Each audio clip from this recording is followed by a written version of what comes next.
Welcome to another episode of the Roundtable. Today we're going to be talking about traits that we feel like makes a coaching experience more positive and how an athlete can display traits of being coachable versus uncoachable, right? And where that can kind of take us throughout the coaching experience. So I think we could start things off on a positive note. Let's go through the positive side and discuss where we feel like when you look at all the positive experiences you gain from coaching, there's certain attributes that stick out that are kind of like everyone does really well. So I kind of just wanted to explore let's go with like one key attribute that you feel like is a sign of being very coachable. Shania, did you want to kick things off on this one? I would say the one key one is like being able to handle the bad sessions with the good sessions and like listening in those like sort of situations rather than like catastrophizing and freaking out and thinking it's kind of like they have to like they it's like when something bad goes wrong or they have a bad competition, it's like the reaction of either like, okay, working collaboratively with your coach after it, or it's like, I'm going to stop coaching with you because it didn't go how I wanted it to go, Yeah. as an example. That would be like the biggest one for me. It's like not everything's always going to go, in an uphill trend, and being able to handle those situations and stay with your coach long term to like deal with them and figure out what's going to work moving forward, trial new things. So that's what like kind of powerlifting and coaching is about. And when you have a collaborative like relationship with your coach, that should always happen, in my opinion, after any sort of positive or negative sort of experience. Yeah, I think like um it kind of also falls on the coach as well when you are talking about someone being able to handle like the emotions of like bad training, right?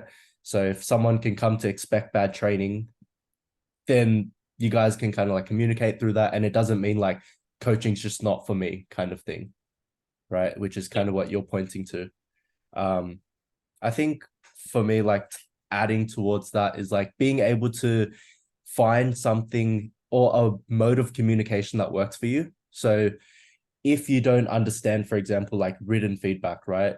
You should be able to ask for feedback until the message is received on your end, right? Because I think sometimes, like when we are trying to apply technical things or just teaching the way that we think about a certain topic, sometimes it can get lost in translation throughout communication. And I think it's important for the athlete to understand like the way that they understand things, right? So like if you need diagrams, models, things like that, being open to asking about that and um not feeling like ashamed or I guess like stupid for asking questions. Like it should always be a pretty open discussion between athlete and coach just to ensure things get understood. Dave, Yeah, did well, I you mean, have like, there's something? no Oh, right or wrong. yeah. Oh, sorry. I was gonna say, like, there's no right or wrong, right? Like, there's like the world that we work and live in. Like, it's what's gonna work for someone isn't gonna work for another person, but doesn't mean it's wrong. Like, it's just everyone's different, right? That's what makes it individual. But like touching on what you just said in terms of like modes of actually like understanding and learning and being able to like view feedback.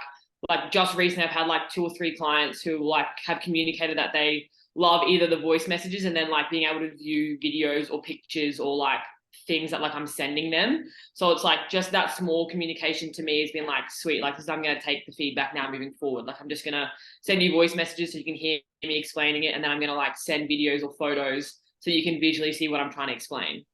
So like the little things like that. Yeah. It's a two-way street, right? Like once the athlete can communicate that, and I think that's all the athlete needs to do is like be responsible for what works for them, and then the coach would just reciprocate that, right? So it's always a two-way Yeah. street, and discussing like what makes someone coachable also needs to tie in with having good enough coaching and communication skills on the coaching end. Um, do you guys let's go to like an experience where you feel like coaching has kind of enriched your way of coaching and been a very positive experience, right? So like we've discussed being able to collaborate as one key attribute. When you're going through like hardships, right? Can you also recall anything else where you feel like because they are able to display being coachable, it's led to a positive experience, even though it's been like, objectively a shitty experience? Sam, did you want to touch on this one? Yeah. Even just recently, I had a athlete compete. It was our first competition together. For the most part, training to lead up to the competition was really, really productive. It ended up on the competition, so he missed like third attempts on squat and deadlift, which would have secured a pretty decent, total PB. His bench went really, really well. So like straight away, right from the get-go. So he basically ended up with an equal total PR with the misses on squat and deadlift and the increase in bench. But right from the get-go, we kind of communicated really well, and he was like understood that, coaching the trial and error process. He said right from the start, like, look, I'm glad this is happening now, not in States in 3-4 months' time. So he understood that, it's about kind of finding what works, and it can go wrong. Even with the first competition together, it's not ideal, but yeah, straight away, we kind of did a call after the competition. We were able to discuss what he felt went well, what I thought went well, and then areas that we could improve. So, initially I'm feeling, bad or disappointed about his competition result, but then it turned out being a really positive experience because it almost like brought us together tighter as coach and athlete, because I know now that he's got my trust that I can work out and, problem solve and make that not happen again. And he's also on board as an athlete, that he's happy to go through those kind of highs and lows and take the time to find out what works. So yeah, I think that's probably the most recent example I've had of that, but also probably the most prominent, where like, yeah, he had a really good, bench progress. Didn't quite get the total PR in our first competition together, but coming away from it, we were really able to kind of go back and forth, communicate really well, and work out the plan so that we can improve, essentially. Yeah. And that will always tie back to like communicating, right? And I think one key thing that sticks out to me from that story is like being able to suspend expectations.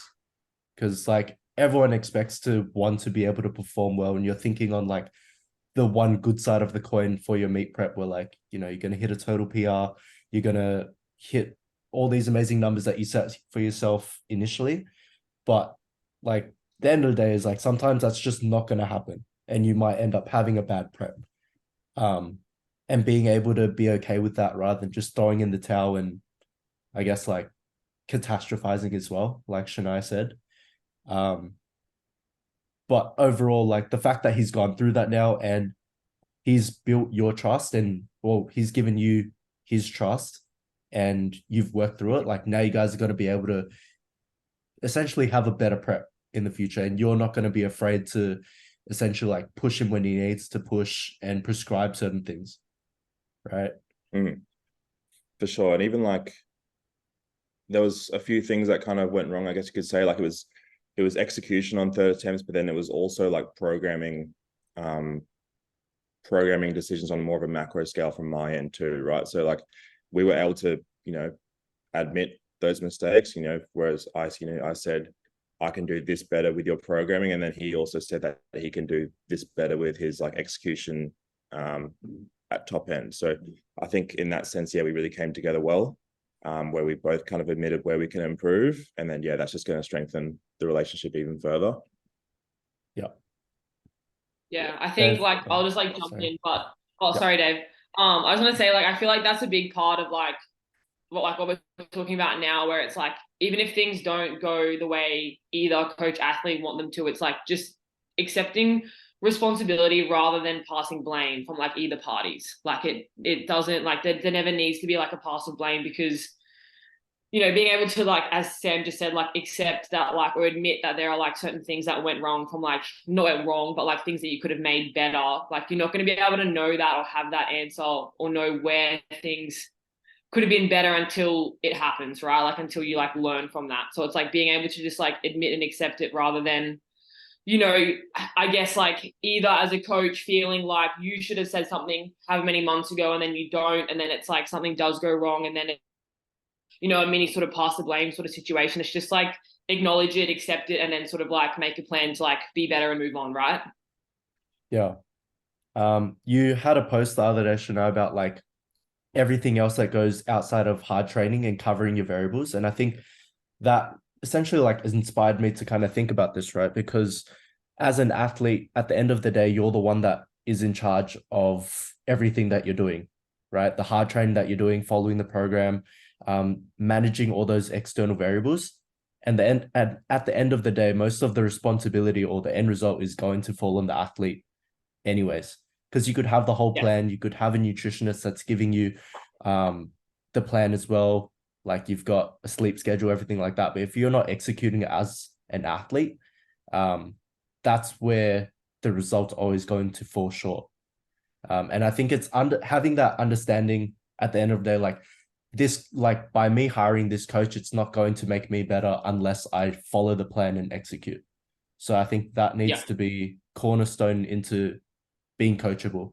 And that adds into you talking about like who's responsible for how a result ends up, right? Because a coach can only do as much as they can do. They can write the program, they can look at data, but that it like I feel like I'm hitting like always hitting the same thing at the end of the day, but it's just going to keep falling on the athlete. Yeah, pretty much. It's like the coach can hold you accountable, like the coach can check in, but like again, like I guess me being a part of both nutrition and like performance coaching, it's like, yeah, like you said, like you can give the plan and give like the next week's update or the next fortnight's update, but unless something changes from that previous week and you can see that, like you can't continue to move forward or progress as an athlete unless you're doing the work outside of it. Yeah, 100%. I feel like another thing that I've kind of just thought about is like always it like respecting your coach, which sounds quite like obvious, but as you start developing this trust and you go through this longer period of time with the coach and you've got this sense of rapport, sometimes you might blur the lines between like, having that coach as a friend and having them as a coach, as someone who like looks at the data for you. And it could get to a point where it's like sometimes if you're not careful, where you might end up just disrespecting the coaching aspect of things because the boundaries are starting to get a bit blurred. Have you guys kind of experienced that yourselves or not really? Okay. Yeah, somewhat. Oh, did that come through? Yeah, it came through. Yeah. Like somewhat, where I guess it becomes just more casual, right? Like, as the relationship develops and progresses and becomes more, like you mentioned, kind of friendly and all that sort of stuff, things can just end up more on the casual side of things. So your feedback can become more like, I don't want to say like there's less effort, but like it can become like more, I guess, bantery instead of very like formal and, I guess like professional, if that makes sense.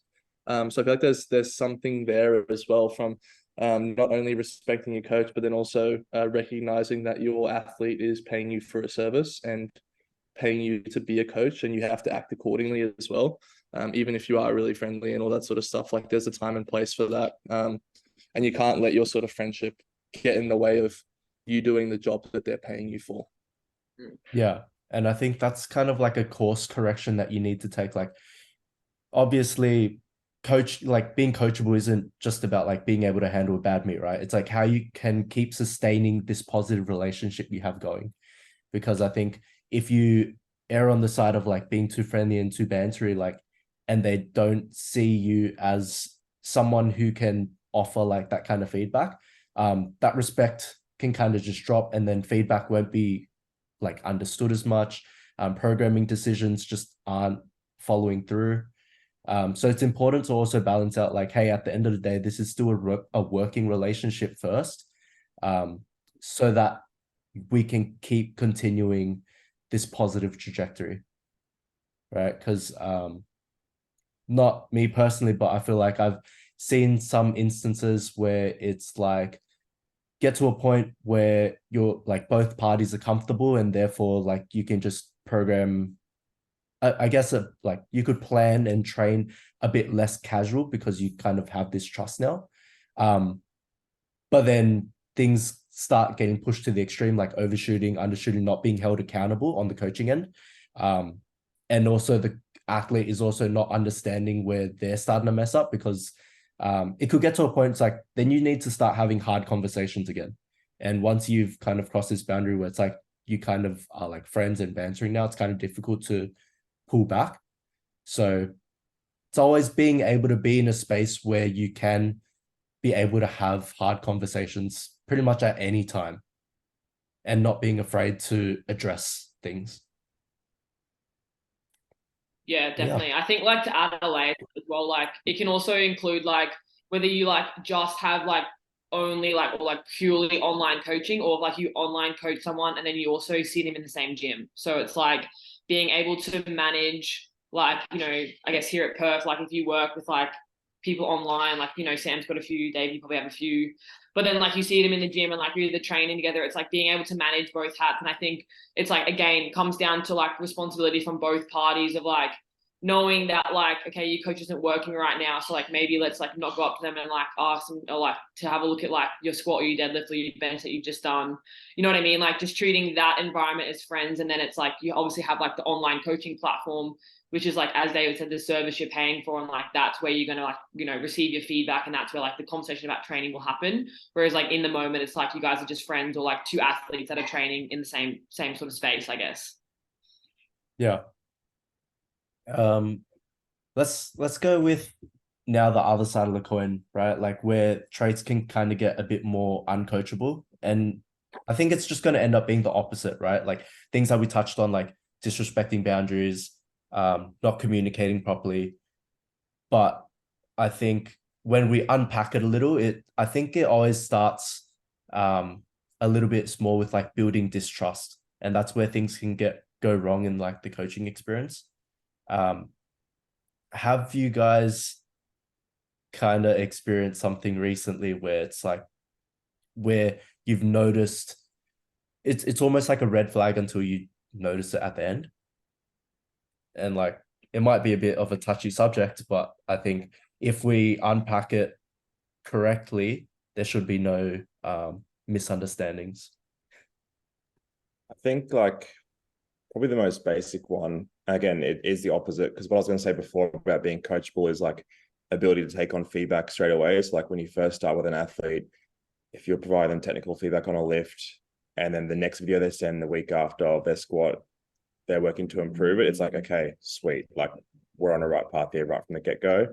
I think a red flag straight away, like when working with someone new, is people who are very much like stuck in their ways, and you see it right from the start with like technical feedback. So, you know, you'll say, okay, let's first work on XYZ. And then, you know, they send a video later in the week of a squat and like, it's just completely rogue again. And there's like no attempt at all to kind of take on your feedback. Sure, I mean, there's, you know, that might be the communication style and they're not able to kind of absorb the information correctly. But I think you've got to have a point where like, if you try and say something a few times, like maybe 3 strikes, and then they're still, you know, just ripping the bar off the floor with like no attempt to clean things up, I think that can be a bit of a red flag. And that's something that kind of needs to be brought up right from the start in terms of building trust that you're actually there to improve their lifting, improve their powerlifting technique and strength, etc.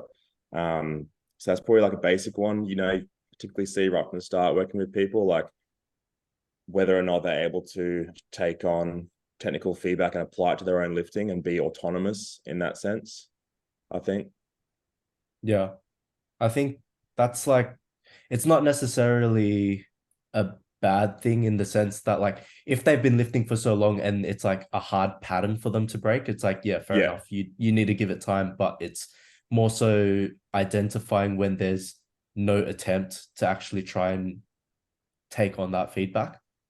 So yeah, I think, again, like of course it depends on the communication style and how well you're providing, or how clear you're providing the feedback and how well they can take it on. So I think there's just like a timeline where it's got to be like, okay, these people aren't listening at all or trying to attempt at all like any kind of changes. Yeah. It's very touchy because like as a coach, right, you're always thinking like it's not just like how could I communicate this better? And I feel like on the coaching end of things, like once you've addressed it in multiple ways, you've tried to give it via like a text format, voice format, video format, and it's still not being like received. Potentially you need to have that difficult conversation, right? Like, hey, you're not taking on feedback. Is it because it's not coming through, you're not receiving it, or it's like what's going on? Right. Yeah. I think one thing that could get like a bit difficult is like I just touched on, like avoiding difficult conversations and leaving issues to be essentially like left under the rug until it becomes like a bigger issue later down the track. So for example, say you're like not progressing on a certain lift, right? And you don't voice that out and you can just end up spending blocks and blocks and it's just not progressing to the point where it's like now you've got 4 or 5 blocks and it's you look at the data and they say like, hey, you know, it's not working. I don't think coaching is working, right? But that's avoiding like saying it in the first place and not having the conversation and collaborative experience where you're able to troubleshoot together. And it's kind of just, I think that also ties in with like, what's the word? Not, you might be blindly putting your faith in the coach. And once that doesn't work out well, then you can automatically completely blame the coach, right? And not taking responsibility to voice things out. Yeah. Do you guys have anything to add to that as well? Oh, I mean, this one might be a little bit controversial, but I think it's like it can be a red flag when I think people don't know how to manage like their expectations of what they actually want from an online coach. So they either have like if it does come down to this whole like friend and coach like sort of bantery relationship, it's like they don't know how to separate, okay, when's the time to be a friend and when is the time that like they're a coach and an athlete. And then it sort of like creates these gray areas where like they're putting comments out there when they're, I guess, like sending videos and it's like as if we're friends, but it's kind of like attacking what you're doing as a coach or what they think you're not doing as a coach. And then it kind of comes down to that conversation of like, okay, what are the expectations? Like, what am I actually, like, am I actually not providing you a service as a coach, or is this just what you're trying to tell me as a friend? Yeah. If that makes sense. So it's like the blurred lines of like, yeah, like, you know, like as David said earlier, it's like, okay, like when you're a coach athlete, it's like the athlete's paying the coach for a service. And like at the end of the day, it's like, is the coach actually providing you with the service, one that you want and is actually like, you know, they're actually doing their job. But as like the friend side of things, you want their like emotional or moral support more than just like the coach. So it's like where like there's blurred lines in that as well, I think sometimes, which is just like the tricky thing with like online coaching. Yeah. It's always going to be two-sided as well, right? Like if you don't discuss it as a coach, like, hey, I'm comfortable with this kind of communication from you, like don't send me this kind of stuff. That could tease things out a bit better. But like forever, like it's always going to be individual. You're working with one person in front of you at a time, right? So it's always going to be different. Some people might require that a bit more. Yeah, sorry, you go. Yeah, and that's where like there's always like, I think with online coaching, there probably are always like a number of times where conversations are had around like what are the expectations, or like, you know, like if you're an athlete who does need more of like moral, emotional sort of support side of things, which is like totally okay. It's like communicating in a way that's like obviously healthy and, you know, it leads to like a positive sort of like result rather than doing it at a means where either, again, like it comes down to like those hard sessions or like that hard sort of week or period of time in like your life, because life is always going to get involved in powerlifting too. So it's like making sure that it's like coming from a place of like wanting a positive result rather than like, again, like that whole passing the blame or, you know, thinking that your coach isn't giving you what you need just because like you potentially need a little bit more, but you haven't actually communicated that. Yeah. And I think that could also extend not just to the emotional side of things, but just like progress as well. Because that always Yeah. ties in. Like if you as an athlete aren't taking responsibility for things that you're doing outside of the gym, whether that's like you said, work stress, like uni, things like that, and you're still expecting like this huge kind of like performance increase because you've hired this coach, right? So therefore the coach is going to fix everything. Like that's probably a very unrealistic expectation that some people might have. And it's going to take like the conversing, like, hey, just because you hired a coach, it doesn't automatically mean you're going to be progressing, right? It's identifying the areas in your life where it's like you need to work on before progress starts to happen. And so if you fail to suspend your expectations, and like Sam touched on, like at the very beginning, like he had a very positive coaching experience through this, because even though it was objectively a bad experience in terms of like numbers and progress, he was able to recalibrate and work from there rather than being like, nah, like I'm just going to push through and we're going to end up PRing, right? And that could have ended up quite negative and built distrust. But if that does happen, then that will eventually lead to like building distrust. Like, how come this coach isn't like getting me to where I want to go, right? And it's always going to fall to failing to execute on the athlete side of responsibility and putting blame onto the coach. Did you have anything else to add to that, Sam? No, just I was just thinking like in my head, like, yeah, we're not superheroes, right? Like, you know, we try our best from a programming standpoint, but if people don't have these other factors in place, then they're not going to get results. But yeah, I was just thinking about Shania's post yesterday when we were putting it together. It's like, yeah, you squat 3-4 times a week, you bench 4-5, but how about getting 5 vegetables in? I was just... and then David was like, chest day? No, how about veg day? So don't mind me. I was just off in my own world thinking about those conversations yesterday. But it ties into what we're talking about, right? It ties into, you know, athletes taking control of as much as they can, including eating their fruit and vegetables. Yeah. But yeah, I think to tie things off overall, like it's always going to be this two-way street between coach and athlete.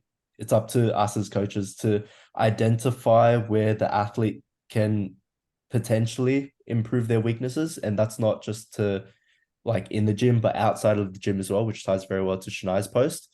But then also like when things are going down a wrong path, if you have these traits in mind and you can think of like actively communicating, being responsible for why you're performing the way you perform, eventually things are going to turn out well, even though the current situation isn't going that great, right? And when things are going great, it's important to also respect the relationship when things are going well and you're just cruising, that it doesn't blur the line and get too comfortable, because eventually everything's going to roll back around to going through hardship. And if you don't have that trust as athlete and coach first, things can quickly dissolve after that.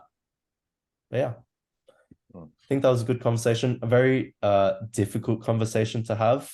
And again, this isn't targeted towards anyone, but it's just some food for thought to think about, like what can make a coaching experience more positive, more coachable, and also things that you can kind of veer away from in terms of behaviors. But yeah, thanks for jumping on, guys. Sweet. Thanks, Danny. Thanks. Thanks, Danny.